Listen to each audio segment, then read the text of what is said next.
Улсын их хурлын даргын захирамжаар байгуулагдсан 111-р тоотоо захирамжаар байгуулагдсан мэдээ инх төвшин гишүүний ахалсан ажлын хэсэг жилийн хугацаанд ажиллаж бас тайлангаа төрийн байгуулалтын байнгын хороонд танилцуулж ингээд дагсан тогтоол гарч байгаа. Тэгээд энгийн хүний ойлгогдох хэлээр хэлэх юм бол мэрэгжлийн хяналтын ерөнхий газрыг одоо эргүүлэн сэргээн байгуулах хэлбэрлүүгээ орж ийна гэж ойлгох хэрэгтэй.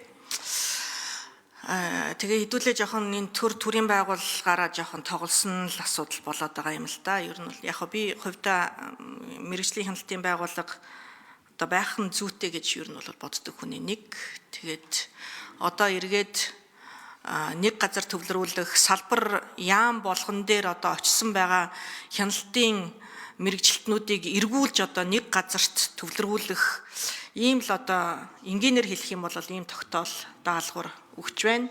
Тэгээ улсын их хурлын тогтоол нь өөрөө бас биелэгдэх боломжтой байх ёстой гэдэг агуулгаараа 26 оны 1 сарын 1-ний дотор энэ төрийн албан хаагчдын тоог нэмэгдүүлэхгүйгээр улсын төсөвт ачаалал үүсгэхгүйгээр нэгдсэн удирдлагаар хангаж одоо арга хэмжээ авах даалгаврыг өгж байгаа нь яг биелэх боломжтой юу үгүй юу гэдэг дээр миний хувьд бас эргэлзээтэй байна. Ягаад тэгэхээр яг энэ салбар яамдуудад байгаа салбарын хяналт хариуцсан ажилтнуудыг засгийн газрын хяналт шалгалт хэрэгжүүлэх энэ газар руу нэгтгэнэ гэдэг маань өөрөө засгийн газрын тухай хуулийг өөрчлөх ёстой. За мөн одоо тухайн салбар яамдууд дээр нь тавигдсан байгаа төсвийн дагуулж одоо тухайн газар руу шилжүүлэх ёстой. Тэгэхээр чуулган хаах гэдэг 1 сарын 1-ээс өмнө яг энэ засгийн газрын хуулийг төсвийн тодтголыг бас хийж хэрэгжүүлэх боломжтой гэж үзэхгүй байна л да. Тэгэхээр магадгүй энэ тогтоол дээр өгж байгаа энэ хугацаагаа хойшлуулах ёстой юу? Ямар ч байсан нэг юм логикийн алдаатай байна гэдгийг бол хэлмээр байна. Хяналт хэрэгжүүлэх газрыг бол яг хэрэг эрхлэхийн сайдын дэргэд байх үед засгийн газрын үйл ажиллагаа дотооддоо хяналтыг хэрэгжүүлдэг байсан бол одоо бүх улсын хэмжээнд бүхий л одоо салбарууд дээр хяналт хэрэгжүүлэх хуучны л одоо мэрэгжлийн хяналтын байгууллагатай адилхан ийм нөхцөл рүү орж байгаа нь эргээд нөгөө засгийн газрын үйл ажиллагааг хяндаг бүтэц механизм нь бас алдагдах магадaltaй болчихно тий.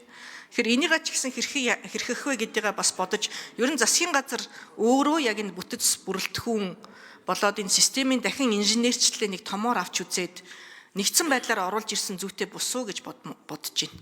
26 оны 1 сарын 1-ээс үүнийг хэрэгжүүлээ гэсэн даалгавар нь өөрөө бас их тулгамдуу хэрэгжүүлэх боломжгүй юм даалгавар болов уу гэсэн ийм л одоо саналтай байна. Санал хэллээ. Энэ тогтоол гарснараа хяналт шалгалтын хууль түүнийг дагсан одоо хуулиудын өөрчлөлт ороогүй цагт бол мэрэгжлийн хяналтын байгууллага сэргэж байгуулагдах болцоогүй. Тийм учраас хавар энэ хуулиудаа тэр тогтолцооны хувьд эргэж хараад нэгтгээд оруулж ирэх чиглэлийг өгч байгаа. Гэхдээ тэр яам болгон дээр байгаа улсын байцаагч гээд нэртэй нэг юм улаан канттай, нэг бланктай, нэг хэдэн тамгатай тэгээд одоо хэний удирдлагаар ажиллагаа мэддэггүй нэг хэдэн хүмүүстэй болчиход байна шүү. Тэгэхээр эднэрийг нэг юм төлөвлөлтөө болгоод уйлдуулад нэг юм төлөвлөгөөд нэг шалгалтуудыг нь хийхэд ядаж давхцуулахгүй болгох ингэ зохион байгуулалт хийхгүй бол ингээд талд одоо шинэ хүнсний аюулгүй байдлаа 8 байгууллага зэрэг ингэ шалгаад эхлэхээр хувийн хвшлэр нь яаж ажиллах юм. Төргийг нэг л гэж бодож байгаа шүү дээ. Нийслэл нөө засаг нь байна уу, агентлаг нь байна уу, дүүрэг нь байна уу. Нэг дүүрэг очно, нэг нийслэл очно, яам очно, агентлаг очно. Тэгээ ер нь өдөр болгон шалгуулсаар л амьдрал дуусч шүү дээ. Тэгээ эрсдлийн үнэлгээ суурилсан тэр зөвшөөрөл сунгах үйл явц огт хэрэгжихгүй ийм байдалд. Тэгэхээр засгийн газар энэ давхарцсан хяналт шалгалтаа бууруулна гэдэг л үүрэг. Тэгээд хавар тэр хяналт шалгалтын хуулиа оруулж ирээ. Тэгээ асуудлаа шийдэхгүй бол ийм орчин нөхцөл манай энэ одоо энэ жил батлсан төсвийн хүрээ чинь бол зах зээлд төрийн оролцоог бууруулъя гэдэг байгаа. Гэтэл энэ орон зайд одоо яаж энэ бизнесийг ажиллах вэ? Хүнд сурталыг бууруулан өдөр тушаа болсон зөвшөөрлүүдийг багасгах гэдэг чинь тэр чигтээ мөчлөг сөрсөн бодлогоо гэж яриа үзтээ. За тэгэхээр тэр талд анхааръя. Ариун зэвийн гишүүний саналыг одоо энэ засгийн газар анхаарах хэрэгтэй. За цагаан хүүгийн эдэр бот гишүү.